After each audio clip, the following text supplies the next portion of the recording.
Welkom bij Sport bij Nederweert 24, het sportprogramma van Nederweert. Vandaag hebben we in de studio Juri Schooyen, Daan Knapen en Ivo Veldrop, alle Nederweerter voetbaltrainers. Met hen gaan we praten over het nieuwe voetbalseizoen. We gaan snel aan tafel.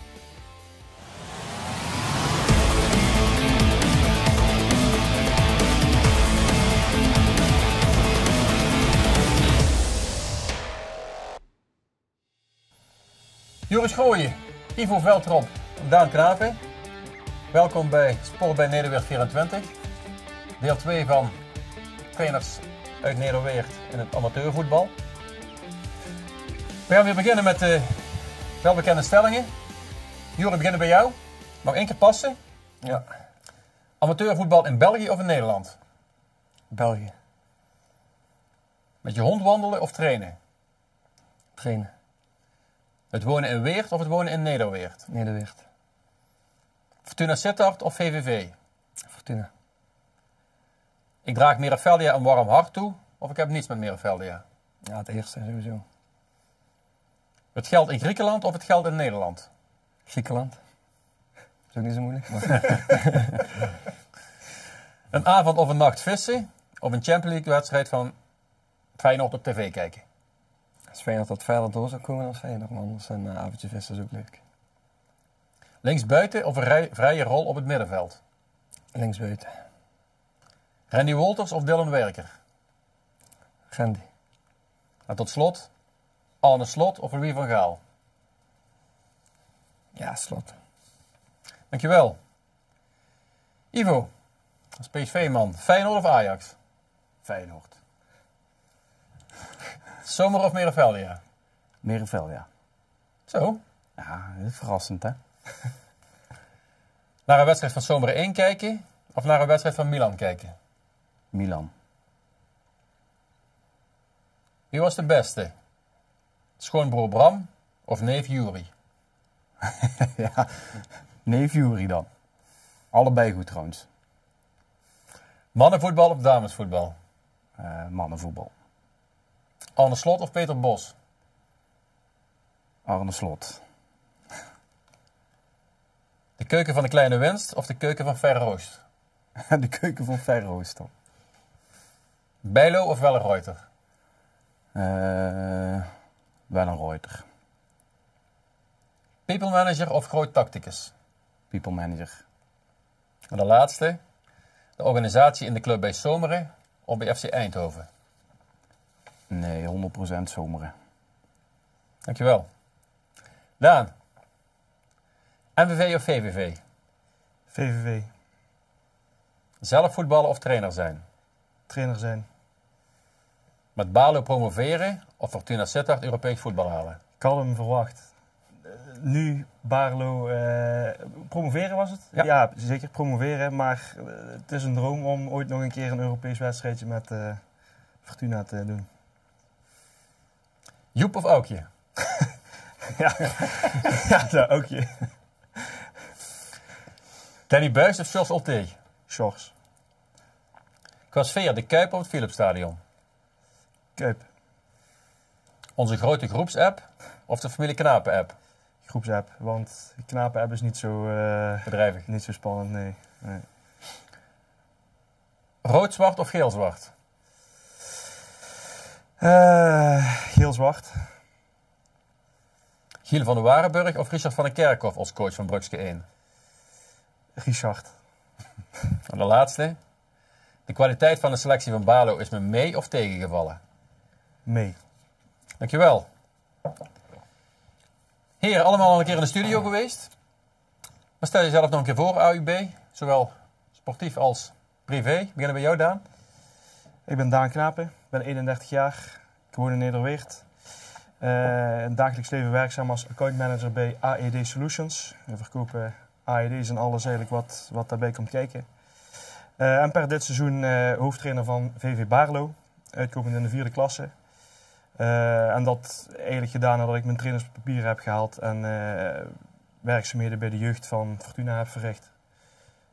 Kort samengevat. Uitstapjes gehad wel bij Merefeldia in de jeugd. En Brugske nog 2 jaar getraind.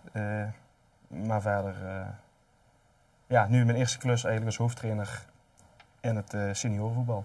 Privé, samen met Aukje. Samen met Aukje, 2 kinderen, Lois en Sef. En sinds kort verhuisd naar Strateris, dus drukke tijd gehad. En ja, precies klaar voordat het voetbalseizoen begon. Dus, En dan heeft het tegels gedaan, toch? Nano heeft tegelwerk fantastisch gedaan. Compliment. Ivo. Ja, Ivo Veltrop, 42. Ik woon op Koperslaar hier in Nederweer met Maartje. En de 2 kinderen Milan en Senna, die ook allebei voetballen. Milan bij Merenveldia. Senna tegenwoordig bij Eindse Boys. De laatste 18 seizoenen eigenlijk als trainer in het vrouwenvoetbal gezeten. Zomeren 14 jaar en daarna 4 jaar FC Eindhoven.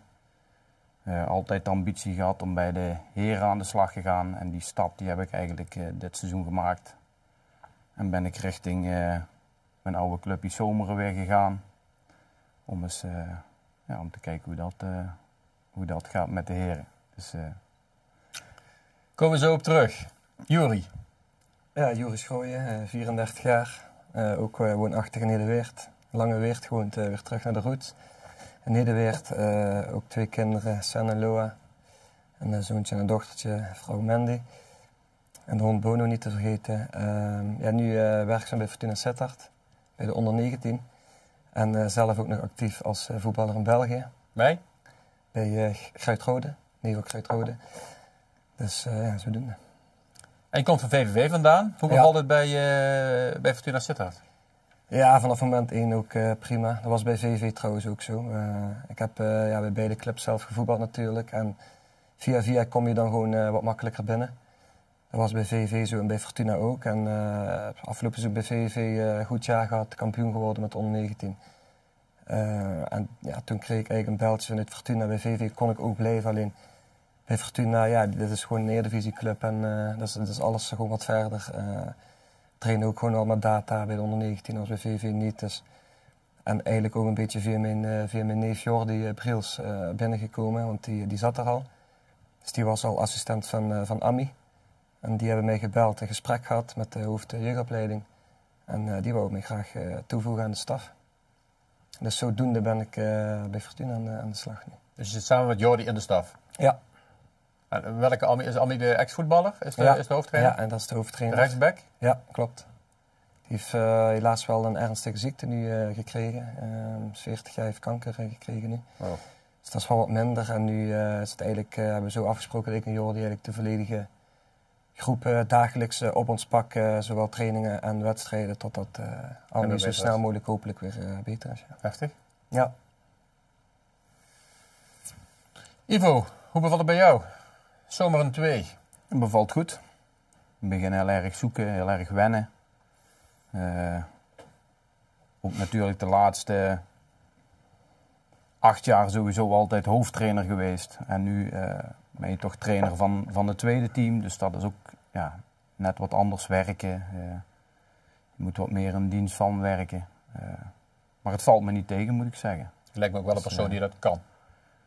Ja, dat denk ik ook wel, ja. En je weet natuurlijk met je ervaring zelf als hoofdtrainer hoe dat je moet werken als tweede trainer. Wat verwacht je zelf van een tweede trainer? Ja, dat probeer je nu te doen. En dat valt me niet tegen, moet ik zeggen. Het is alleen nu zo dat je natuurlijk in deze fase altijd een hele leuke fase gevonden, de voorbereiding op het seizoen, dat je gaat bouwen aan een team. Alleen je merkt nu wel dat dan, nu dat je spelers moet leveren aan één, dat je dan zelf minder wedstrijden speelt en veel meer aan het trainen bent. Is niet erg, maar is wel even wennen. Ja. Jij Daan? Eerste job als hoofdtrainer? Ja, een beetje zonde dat ze, want toen ik tekende waren ze nog derde klasser. Wel al twijfel of het zou lukken om erin te blijven of niet. Nou, uiteindelijk is het niet gelukt. Merk je wel dat er een negatieve tendens of dat is er eigenlijk wel. Ze balen er wel van en ik zelf ook. En dan ga je toch proberen om proberen positiviteit, leuke trainingen proberen te maken met z'n allen. En vol goede moed het nieuwe seizoen in te gaan. Want zo simpel is het eigenlijk, want het staat voor de deur en we gaan er het beste van maken. En hoe zijn die contacten, kijk vooral aan jullie twee, tot stand gekomen? Hebben jullie gesolliciteerd bij meerdere clubs? Hebben ze jullie gebeld? Een beetje al van allebei iets. Ik kreeg via te horen dat Baarlo vrij kwam. Is wel een club waar direct mijn interesse toen naartoe is gegaan. Maar uiteindelijk hebben zij wel het eerste contact gelegd. Wel via kennissen die dan of daar gewerkt hebben. Naart is erbij betrokken geweest ook. En zo is het eigenlijk gaan rollen. En zijn we uiteindelijk tot een samenwerking gekomen. Heb je met meerdere clubs gesproken? Ja. Ivo, bij jou? Ja, ik heb in die 4 jaar dat ik bij Eindhoven heb gezeten, heb ik altijd heel goed contact gehouden met Zomeren. Ja, we hebben zijn altijd geïnteresseerd geweest. Ik denk dat we maandelijks wel bijvoorbeeld een berichtje kregen van de voorzitter van Zomeren. Dus die lijntjes waren eigenlijk heel kort. En toen zij hoorden dat ik op zoek was naar of niet zozeer op zoek was, dat ze hoorden dat ik wegging bij Eindhoven. En gingen ze vrij snel aan de telefoon, moet ik zeggen. Dus, ja.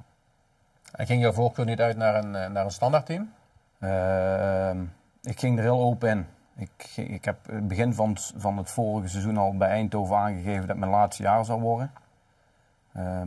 En ik heb toen gezegd van, ik kijk wel wat er op mijn pad komt. Is het vrouwenvoetbal kan. Voorkeur gaat uit naar de heren. Maar ik had niet per se een voorkeur van... Ik was uitgegaan van een eerste elftal. Maar dit Zomeren 2 kwam op mijn pad. En ik heb geluisterd naar hun plannen. En dat trok me ook wel heel erg aan, moet ik zeggen. Wel verschillende gesprekken gehad bij andere clubs voor een eerste team.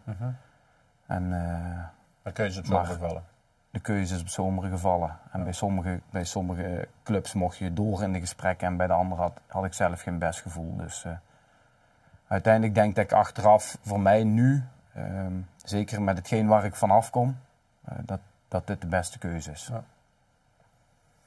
En Jure, je hebt gesprekken gehad met Burak Salik, die hoofd jeugdopleiding is bij Fortuna. Was het een ABC'tje dat je aangenomen zou worden, omdat ze jou gevraagd hebben, of waren er meerdere kandidaten? Weet ik niet heel goed, als er echt meerdere kandidaten waren. Alleen, ik moet ook zeggen, zeg maar, ik heb ook nog altijd heel goed contact gehad met de hoofdtrainer van onder 21, met Gino Ficena. Die heeft best wel veel te zeggen daar in de jeugd. En die zei gelijk van, als Jure hier wilt komen, dan moet je hem gelijk pakken, eigenlijk. Zodoende is dat eigenlijk een beetje gegaan. Wat zijn je kwaliteiten? Ik denk vooral heel goed in de omgang met spelers, ook duidelijk wat je wilt. Spelers van die leeftijd. Kijk, ik was zelf natuurlijk 18 toen heb ik mijn debuut gemaakt bij Fortuna. En die jongens die hebben nou die leeftijd. Dus die kunnen wel gewoon leren van mij. En natuurlijk dingen moeten ze gewoon aannemen. En op een gegeven moment heb ik ook gewoon gezegd, als staf zijnde, jullie hebben nu nog allemaal de kans om profvoetbal te worden. En het is gewoon elke dag keihard trainen. Je zit bij een BVO, een mooie club. En het is gewoon elke dag stinkend je best doen. Dus dat wil ik wel echt meegeven aan die jongens. Want ze kunnen allemaal goed voetballen. Dat is natuurlijk het voordeel dat je bij een BVO bent. Dus dat ligt me wel. En heb jij vroeger ook altijd zelf goed je best gedaan? Alles uiteindelijk had ik het niet gehaald, denk ik. Dus in de jeugd sowieso wel. Want er komt toch stiekem veel bekijken. Vooral op die leeftijden. Hoe vaak trainen jullie?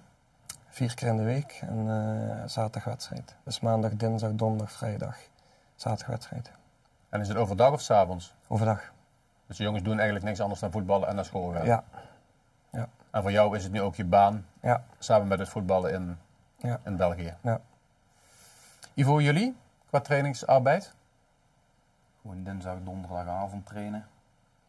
En zondag de wedstrijden. En zomer 1, hetzelfde verhaal? Hetzelfde verhaal. Trainen wel echt apart. Trainen wel... onder 23 is bij ons ook een selectieteam. Dus we zijn nu eigenlijk tot nu toe steeds met 3 teams samen aan het trainen. Maar nu gaat morgenavond laten we dat los en dan gaan we echt los van elkaar. 1, 2 en onder 23? 1, 2 en onder 23, ja. Als je de kwaliteit tussen 2 en onder 23 vergelijkt, wie heeft dan het beste team? Dat zal een beetje gelijk opgaan. Okay. Ja, dat zal gelijk opgaan. Jullie Daan? Trainen op dinsdag en vrijdag. Er was ook geen discussie om die vrijdag naar een andere dag te verplaatsen. Fortuna avond soms? Ja, toevallig de eerste speelronde wel, maar ik vind het redelijk dicht op de zondag ook. Maar ja, gewend ook om dinsdag, donderdag te trainen eigenlijk bij alle clubs die ik, waar ik zelf gespeeld heb bij Meervelja, maar ook andere clubs waar ik gekeken en op gesprek geweest ben. Maar dinsdag, vrijdag. In het leven geroepen ooit vanwege studenten die elders in het land studeren en terugkomen. Nou, op vrijdag kunnen ze terugkomen. En is ook wel tot heden gezellig in de kantine, want dat is ook een reden om op vrijdag te trainen. En dat bevalt ook prima, want dat is wel een reden geweest om voor een club als Baarlo te kiezen, zeg maar. Hoe is de kwaliteit van jullie selectie, heren, allemaal? Mag niet klagen. Ik denk dat... ik kende natuurlijk alleen het eerste elftal. Ik ben daar een paar keer geweest kijken. En toen is me vooraf wel geschetst. Er is nog de vraag geweest, gaan we 1 en 2 splitsen? Omdat er toch wel wat kwaliteit miste. Nou, dan is de keuze gemaakt om toch 1 selectie te blijven. En met dat verhaal in het achterhoofd valt me de kwaliteit echt wel mee. Er zijn echt wel... Goed, je hebt een vaste kern bij 1. Dat weten de jongens ook wel. Maar er is echt wel een grote groep die aanspraak maakt om mee te gaan. Of die proberen aan te haken op dat niveau. Dus dat is wel positief. Jullie hebben goede jeugd, heb ik me laten vertellen. Ja, onder 19 zit er wel aan te komen. Die blijven nu nog onder 19. Maar dat is wel een lichting die structureel op hoofdklasse of divisieniveau heeft gespeeld. En ook goed heeft gedaan. Dus dat komt er wel... en de korte termijn wel een keer aan, ja. Ivo, bij jullie? Zomeren 2 vergelijken dus met een standaard team? Ja, ik vind dat lastig. Ik denk dat je een beetje in de top van de 4e klasse moet denken en een beetje onderaan in de 3e klasse, verwacht ik. Maar ik vind het wel lastig te zeggen. Nu, als de 2 bijvoorbeeld die bij ons in de competitie staan, volgens mij 4e of 5e geworden dit seizoen, die moeten nu in de beker tegen eerste team spelen. Dus ja, dan... Zullen we het zien? Ja, dan blijft het voor veel teams wel natuurlijk voorbereiding. Dus vaak ook een beetje scheef beeld natuurlijk. Die kans hebben we de laatste speelronde misgelopen, want toen was er nog kans op een periode. Dan had je deze ronde ook mee mogen doen bij de eerste elftal. Dat had ik heel graag willen doen, om dat ook te zien. Maar ik denk dat je daarin bovenaan 4e klasse, onderaan 3e klasse moet denken. En Juri, jij kan een vergelijking maken met vorig jaar met VVV? Ja, klopt. Ik denk, VVV vorig jaar kampioen geworden met die lichting. Dat is een goede lichting trouwens. Die spelen nu 3e divisie, wij spelen 4e divisie. Vorig jaar uit mijn hoofd is Fortuna 5e geworden volgens mij. VVV eerste, dus er zat een verschil in, vind ik. En dit jaar is het aan ons om gewoon hoger te eindigen. We hebben afgelopen weekend tegen NAC gespeeld voor de beker. Goede tegenstander zit ook bij ons in de competitie. 3-2 gewonnen. Dus dat was een goede boost voor het team. En ja, ik denk qua niveau dat alle spelers... je hebt altijd wel een paar uitschieters natuurlijk. Alleen ik vind wel dat we nog wat meer leiders in het team nodig hebben. En zeg maar de jongens die vorig jaar onder 17 speelden, die speelden 2e divisie. Die speelden wel echt wel hoog. Dus die lichting, dat is een heel goede lichting bij Fortuna trouwens. Het is zeg maar de eerstejaars onder 19 nu bij ons en dat is wel een heel goede lichting.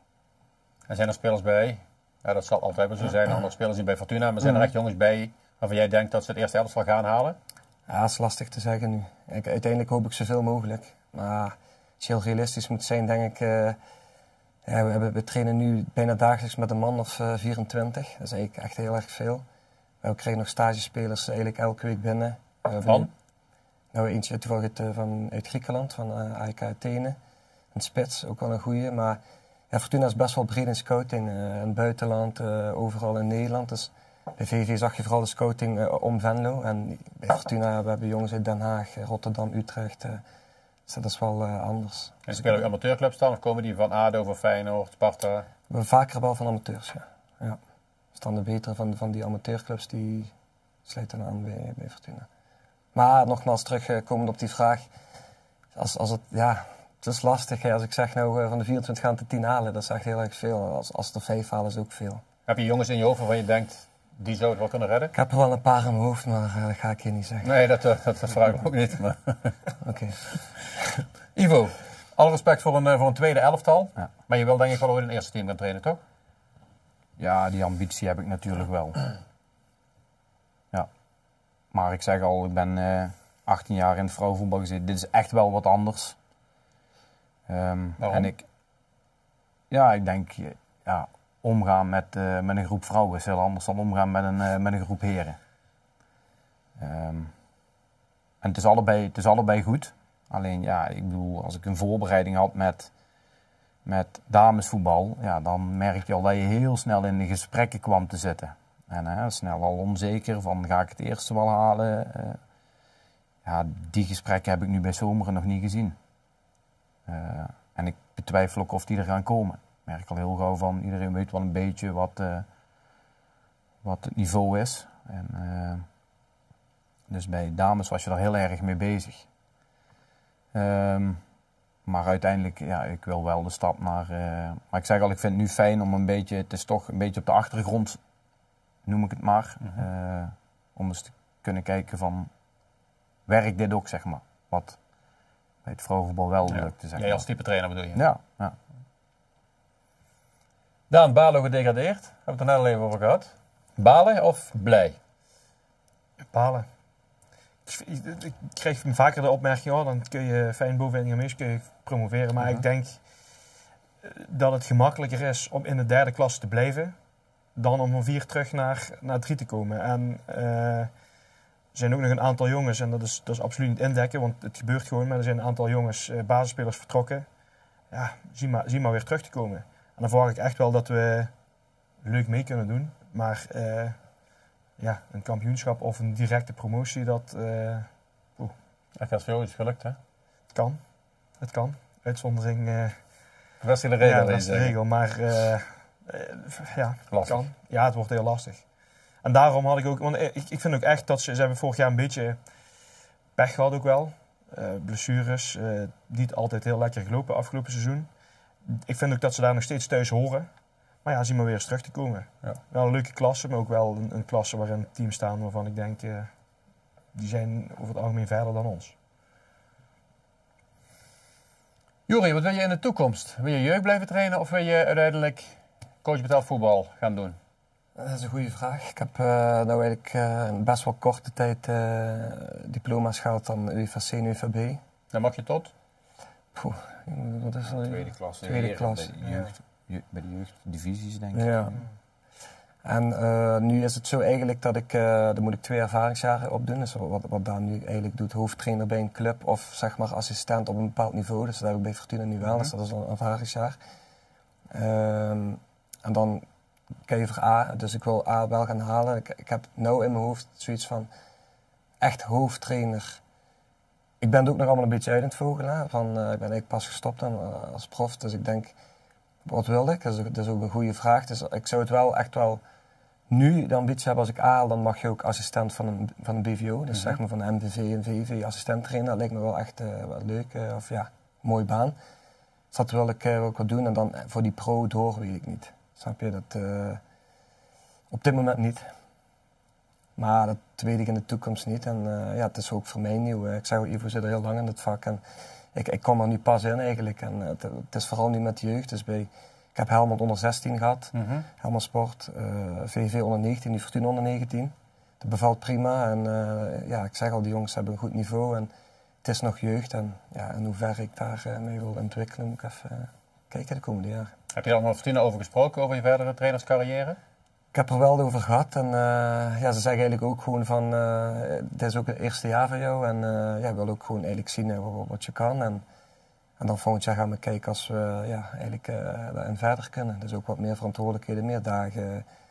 Dus ja, zo doen. Dat heb je voor 1 jaar getekend? Ja. En jullie heren? Ook. 1 jaar? 1 jaar. Ivo? Ivo, we hadden het net al over de verschillen tussen mannen en vrouwen. Ik heb het zelf ook mogen doen, maar dan op een redelijk beperkt niveau. Ik heb gemerkt dat mannen altijd een tegenwoord hebben. Altijd vragen waarom. En dat vrouwen veel van je aannemen. Kan je dat bevestigen? Voor mij is het een beetje andersom. Ja, serieus? Ja. Meen je dat ook echt? Ja, 100%. Ja, bij de jeugd. Nee. Tenminste, hoe ik het nu ervaar. toevallig gisteravond nog een training gehad waar we een paar keer stop hebben moeten leggen en dat je de uitleg geeft. En dat je daarna echt verbetering ziet zonder ook maar enig weerwoord. En ze pakken het gelijk op. Merkte ik bij de vrouwen wel altijd was van ja, maar waarom zo en waarom doen we het niet zo?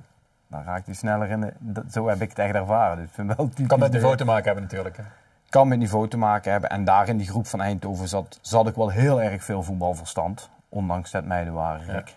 Ja. Maar die waren ook af en toe wel leuke discussies. Maar nu, hoe ik het nu ervaar, en we zijn er niet zo heel lang bezig, heb ik het andersom. Oké, grappig. Nou, man-vrouw, verschilt het bij jou tussen jeugd en volwassen voetbal?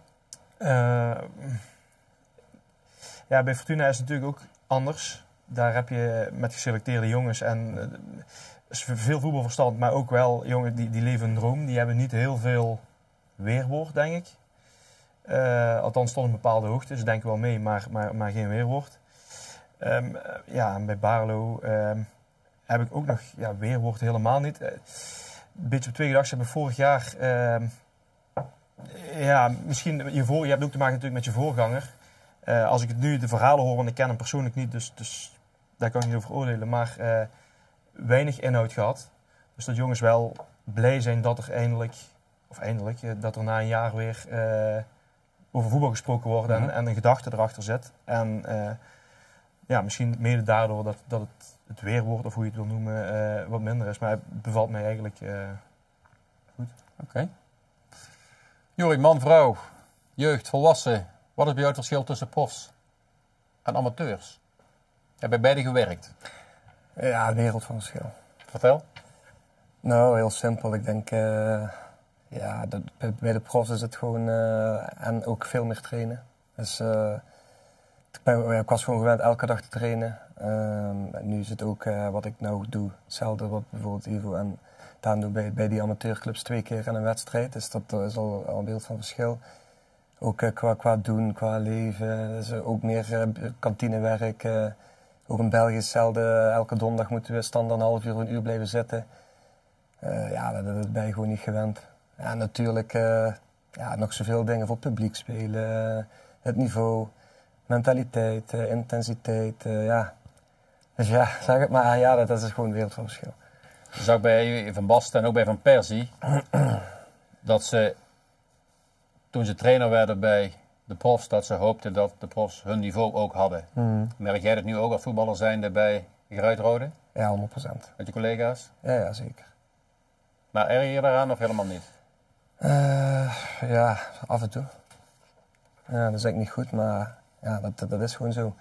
Als jij gewoon lager gaat voetballen en ja, ik zeg al, vorig jaar was het nog echt wel een goed niveau, zeg maar. Dus echt gewoon 1-2 niveaus onder de profs. Nu is het nog 2 niveautjes lager, dus dat merk je wel. Ja. Maar dat is ook niet erg hoor, dus ik heb er ook zelf voor gekozen, lekker dichter bij huis. Maar dat merk je. Heb je voor 1 jaar getekend ook daar? 1 jaar, ja. Met meer Nederlanders in de ploeg? Kijk, keeper is Nederlands, ja. Even denken. Nee, niet zo, 2. Maar die wonen ook in België trouwens. Okay. Dus niet zoveel. Bij Wezel, Sportwater vorig jaar waren het er wel de helft, denk ik. Ja. Wat zijn de verwachtingen van jullie trainersseizoen? Van je team? Nou, voor mij is het heel, heel belangrijk dat we ten eerste gewoon jongens goed ontwikkelen. Omdat we die eigenlijk zo snel mogelijk door willen schrijven onder 21. Toevallig een paar dagen geleden een speler van ons al meegetraind met de eerste. Dus dat is wel leuk om te zien natuurlijk. En ja, in de competitie zo hoog mogelijk eindigen. Maar het doel is echt spelers afleveren aan onder 21 of aan 1? Ja, zeker. Ja. En ik denk ook wel, ik vind op die leeftijden, vooral in de jeugd bij BVO's, de onder 19, daar gaat het echt om winnen. Snap je? En daaronder is het meer nog opleiden. Dus dan heb je onder 12, 13, 15, 17. En dan onder 19, onder 21 is het ook echt, dat is resultaat. Ja, dat is echt resultaat. Dat is bij deze trainers ook. Maar dat moeten die jongens wel goed beseffen. Ja. Dus ze moeten niet alleen hard werken, maar ook gewoon met een kopje spelen. Dus, Zijn er veel jongens met een contract? niet heel veel, maar wel verschillende. Ja. Ivo, bij jullie? Wat zijn de wij verwachtingen? zijn natuurlijk Hetzelfde verhaal eigenlijk. Afleveren aan. Ja, niet een beetje 50-50 daarin. We hebben een redelijk ervaren tweede team. Maar er komen natuurlijk ook jongens van onderuit over. Dus je wil aan de ene kant wil je heel graag, en ik denk dat we dat ook gaan doen, bij de bovenste plekken mee gaan spelen. En aan de andere kant wil je natuurlijk ook als tweede team enkele spelers afleveren bij de hoofdtrainer. Maar ja, dat zijn natuurlijk dingen die goed samen kunnen. Eigenlijk een beetje hetzelfde als bij wat Daan ook al aangaf. Even tweede van Zomer vorig jaar een beetje een verloren jaar gehad. We hebben ook heel vroeg in het seizoen afscheid genomen van hun trainer, omdat de klik er niet was. Heel veel op de groep zelf aangekomen. Ja, en als je dan in die reserve hoofdklasse nog derde wordt en de laatste dag na competitie misloopt, ja, dan mag je nu niet als doelstelling hebben van we gaan bij de eerste 5 meedoen. Dan moet je ook hoog inzetten en dan moet je zeggen van we gaan, ondanks dat je natuurlijk wil dat je spelers af gaat leveren, wil je ook gewoon vol voor dat kampioenschap gaan. Als de hoofdtrainer zei ik wil een speler hebben, is het dan geen discussie? Of ga je in de loop van het seizoen wel de discussie aan? Nee, dat is voor mij geen discussie. Duidelijk. Dat lijkt me heel duidelijk, ja. Eén staat voorop. Ja, 100%. Ja. Daan, bij jou? Verwachtingen? Nou, uiteindelijk dat we wat positiviteit in de club krijgen. Of de club in de selectie eigenlijk, want positiviteit is er eigenlijk genoeg. En dat daardoor jongens langer bij de selectie blijven. Dat de A-jeugd, niet dat er 3 overkomen, maar dat een volledige A-jeugd overkomt. Dat is eigenlijk, ja goed, je wil ook het prestatieve doel natuurlijk. Ik hoop dat we zo lang mogelijk, ja, je zegt top 5, dat zou wel realistisch zijn. Dat je in ieder geval tot de laatste speelrondes meedoet om die nacompetitie te halen. Als het moment dat, wat zal het zijn, de kampioen zal een periodetitel pakken. Dat in die top 5 zal die 2 periodetitels verdeeld moeten worden. Ja, als je daar tot op het laatst mee kan spelen, voor mee kan doen, dat zou mijn prestatieve doelstelling zijn. En die hebben we ook besproken intern. Tijdens het gesprek? Ja, nou ja, nadat ik tijdens mijn periode dat ik aangenomen werd, zeg maar, of die gesprekken heb je dat niet over, want je wist niet dat je zou degraderen. Maar nu in voorbereiding naar het nieuwe seizoen wel. En met de staf en met de spelers is dat wel iets waar we... Ik heb het ook uitgesproken in die zin dat ik hoop dat het in die groep een beetje gaat leven.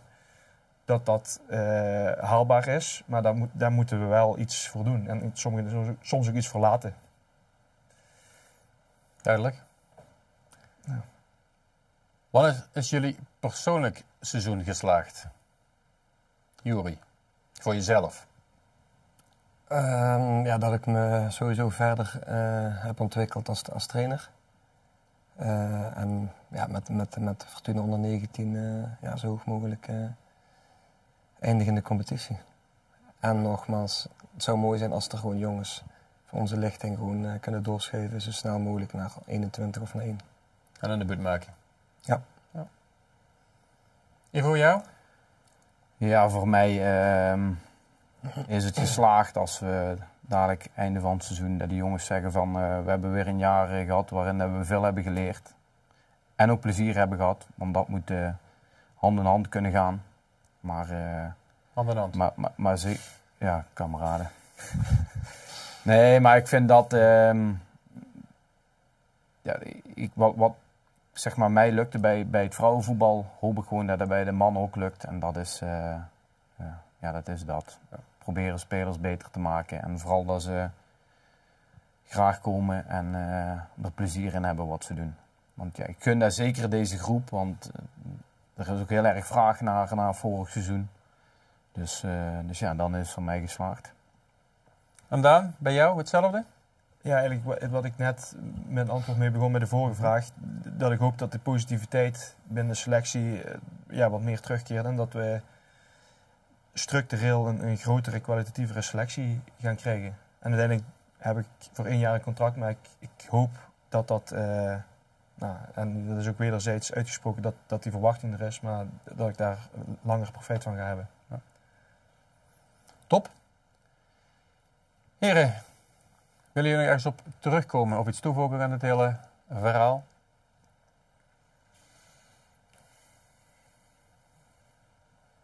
Allemaal duidelijk? Ja. Zullen wij voordat we naar de ja-nee-vragen gaan, bij deze jouw collega sterkte wensen in zijn herstel? Ja, mooi. Ja. Heel belangrijk natuurlijk. Hè? Zeker weten, ja. Juri, we beginnen bij jou. Je mag weer 1 keer passen. Ja.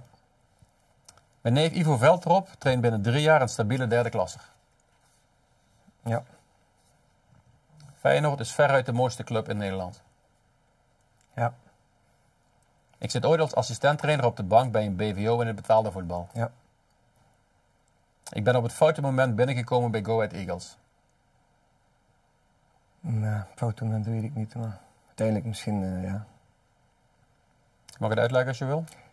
Ja, nee, het is eigenlijk heel simpel. Kijk, je tekent bij Go Ahead Eredivisieclub en 3 jaar getekend. En ja, een halfjaartje toen ben ik naar VV gegaan. Maar ja, als het een fout moment is, denk ik niet. Ik ging van Fortuna naar Go Ahead, KKD naar de Eredivisie. Ja, niet zo goed band met de trainer. Mm-hmm. Het had er heel anders uit kunnen zien in ieder geval, maar goed. Ja. Dus ja, fout moment denk ik niet. Achteraf denk ik niet dan. Ja. Ik heb in Griekenland de mooiste tijd van mijn voetballoopbaan gehad. Nee, Waar dan? ik denk toch bij MBV. Meeste succes ook gevierd als Ja, zeker. persoonlijk dan. Ja, 100%. Veel goals gemaakt en finale play-offs gespeeld. Ja. Dus ja, Een FC Limburg zou het beste zijn voor de provincie. nee, Mandy heeft verstand van voetbal. 100%. Ik denk nog elke dag aan Frey. 100%. Ik heb alles uit mijn carrière gehaald. Ik denk het wel. En tot slot, ooit keer ik terug als speler van Mereveldia. Dat is wel de bedoeling. Mooi. Ja. Ivo. Daan Knapen gaat een succesvolle trainerscarrière tegemoet. Ja. Ik word ooit hoofdtrainer in de gemeente Nederweert. Ja. Ik ga een training van Zomeren laten schieten voor een Europese wedstrijd van PSV. Nee. De sfeer in het Philipsstadion is ongeëvenaard in Nederland. Ja. Ik investeer in crypto. Nee. Milan gaat Mereveldia 1 halen.